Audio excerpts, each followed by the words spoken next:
Mali ba talaga na ganito ang construction joint ng column o poste ng bahay mo? Kapwa engineer pumalag dito. Mali daw ito. Nakakita na ba kayo ng ganitong mga construction joint sa column? Isa ito sa halimbawa ng beam column and slab column connection. Ganito kasi ang ginawa natin sa isang project natin, kaya nang makita ng ibang engineer. Nagulat sila. Mali daw ito, ganun. Ikaw kasama, para sa iyo, mali ba ito?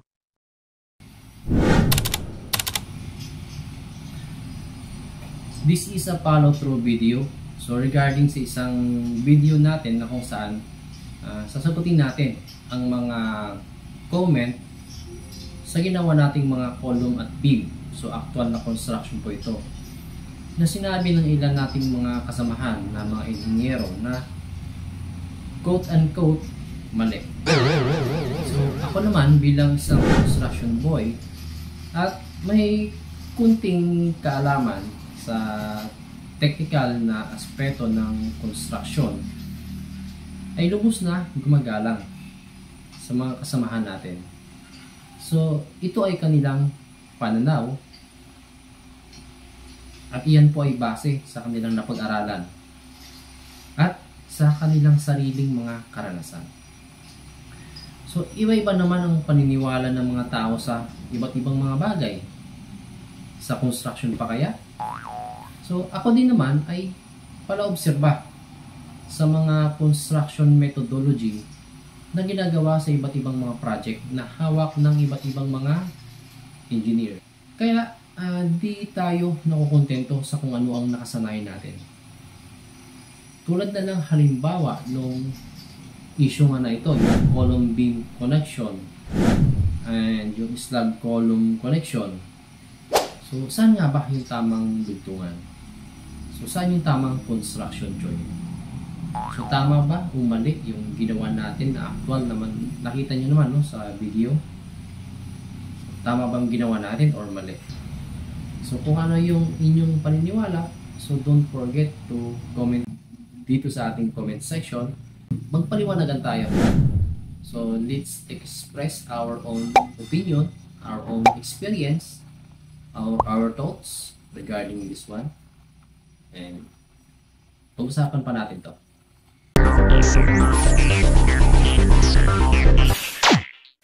Sa experience natin, nagawa na natin ang termination ng column just below the beam soffit. Isa pa, mayroon din tayo na madalas na nakikita sa actual na ang buhos ay hanggang sa slab soffit naman o hanggang sa level ng ilalim ng slab, which is madalas talaga natin nakikita sa actual man o sa internet. Yan yung nakikita natin na partially binubuhusan yung biga, na labas ang top portion ng mga anilyo at yung top bars ng mga biga. Tama din ba yun? Anyway, iba na ang topic na yan, pero parang maganda din pag-usapan since marami ang nakaka-relate dito. Balik sa topic natin, some structural detailing showed a construction joint in column 400 mm or maybe 500 mm or greater from the bottom of the beam. Others say it should be the clear height h over 3 or h over 5. Whatever the case may be, structural details must govern. Yan kasi kinonsider ni designer. Remember, ang detalye sa structural plan ang dapat na masunod dito. Sabi naman kasi ni ACI, the desirable location for joints placed perpendicular to the main reinforcement was at points of minimum shear or point of contraflexure. So for this topic, so para hindi na natin i-discuss pa, so panoorin ninyo ang video na ito. So according to ACI Committee Report 224, this was a report which reviewed the state of the art on design, construction, and maintenance of joints in concrete structures under different conditions. Ayon nga dito, horizontal construction joints in beams and girders are usually not recommended. So di naman binawal totally ni ACI yung horizontal construction joints. Kasi sabi niya ay usually not recommended.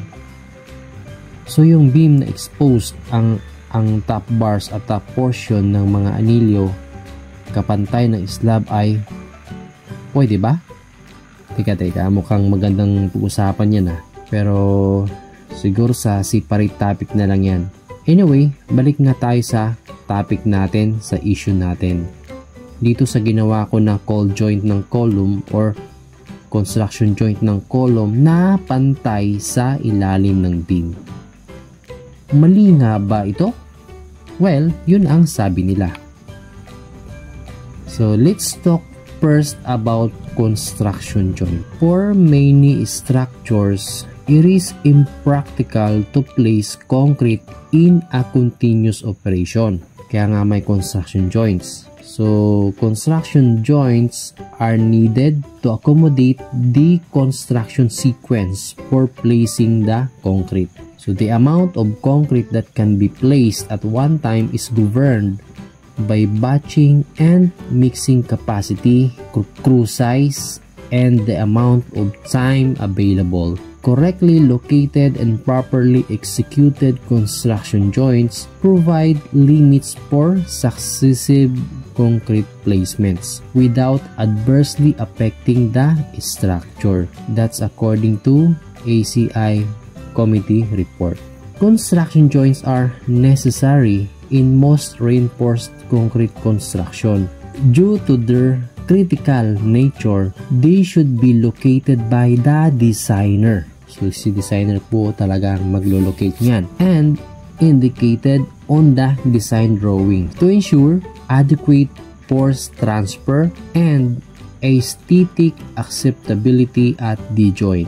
If concrete placement is stopped for longer than the initial setting time, the joint should be treated as a construction joint. So, also this is from ACI report for joints in concrete construction. For columns and walls, ACI says that construction joints in columns and bearing walls should be located at the undersides of floor slabs and beams. Construction joints are provided at the top of floor slabs for columns continuing to the next floor. Column capitals, haunches, drop panels, and brackets should be placed monolithically with the slab. So, malinaw po na okay lang na mag-terminate tayo sa ilalim ng biga. For beam naman, ACI says that desirable locations for joints placed perpendicular to the main reinforcement are at points of minimum shear or points of contraflexure. Joints are usually located at mid-span or in the middle third of the span, but locations should be verified by the engineer before placement is shown on the drawings. Where a beam intersects a girder, ACI 318 requires that the construction joint in the girder should be offset a distance equal to twice the width of the incident beam. We already discussed this before sa previous video natin. Still not agree? Buksan naman natin ng ating Biblia, ang NSCP 2015 edition. Basa. Section 415, Beam, Concrete, and Slab Column Joints. So, this section shall apply to the design and detailing of cast-in-place beam, column, and slab column joints. 415.2.1 Beam, column, and slab column joints shall satisfy Section 415.3 for transfer of column axial force through the floor system. 415.2.2 If gravity load, wind, earthquake, or other lateral forces cause transfer of moment at beam, column, or slab column joints, the shear resulting from moment transfer shall be considered in the design of the joint. 415.2.4 says, a beam-column joint shall be considered to be restrained if the joint is laterally supported on four sides by beams of approximately equal depth. 415.2.5, a slab column joint shall be considered to be restrained if the joint is laterally supported on four sides by the slab. Kung nakita ninyo yung ginawa natin project in question, yung beam tsaka yung column joint natin are all restrained because they are laterally supported on four sides. Now, according to 415.3, transfer of column axial force through the floor system.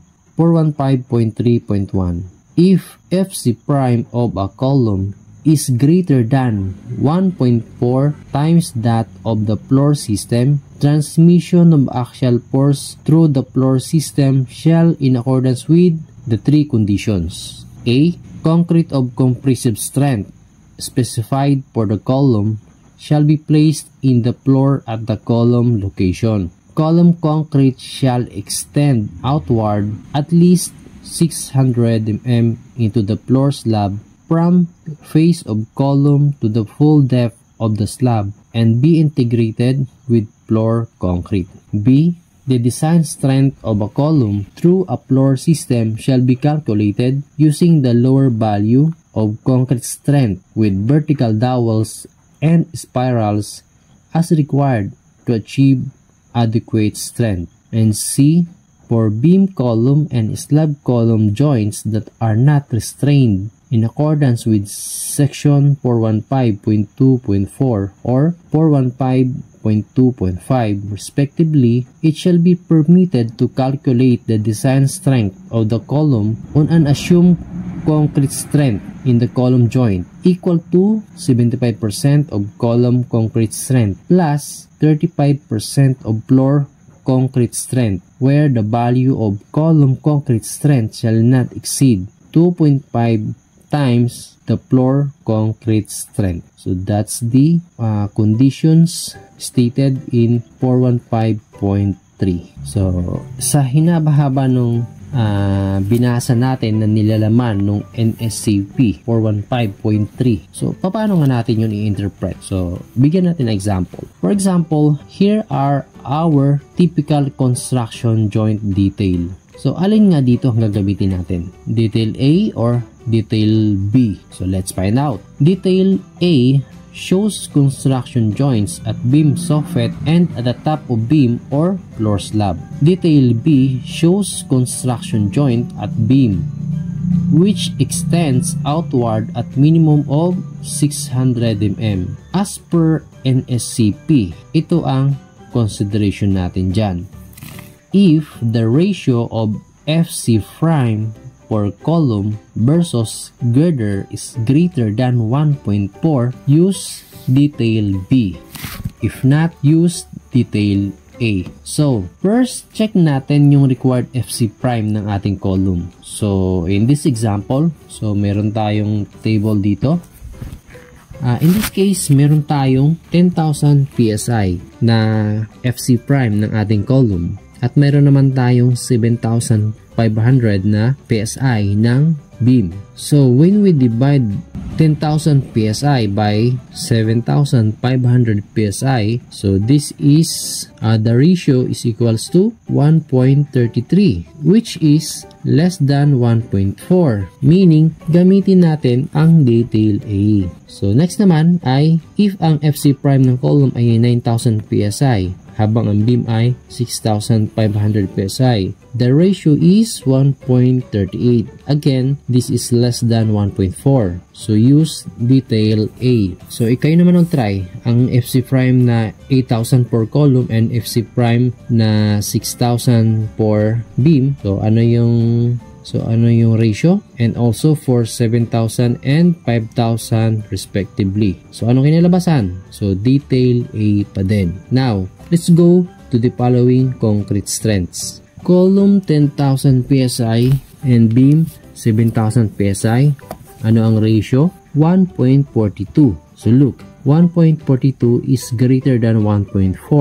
So this time, we will use the detail B. And next for the column 9,000 PSI, beam 6,000 PSI. So the ratio is 1.5.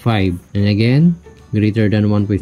So use detail B. For column na 8,000 PSI and beam 5,000 PSI, ilan ang ratio? So calculate natin. Kasi calculate yun na lang. And the next is column 7,000 and beam 4,000. So ilan ang ratio? So those two are again detail B. Now, naintindihan ba natin yung tungkol dito sa pag-identify ng kung anong construction joint ang gagamitin natin or construction methodology based sa concrete strength na gagamitin natin between column and beams. So kung ganon, so ibig sabihin po pwede na mag-terminate tayo ng construction joint sa ilalim mismo ng biga. So now, balik tayo sa issue na ang sabi ay mali ang ginawa natin. So based nga sa diniscuss natin, naipaliwanag naman natin dito na mayroon tayong pinanggalingan na reference. Meron po itong basihan. At yung methodology po na ito ay supported din po ng ACI and our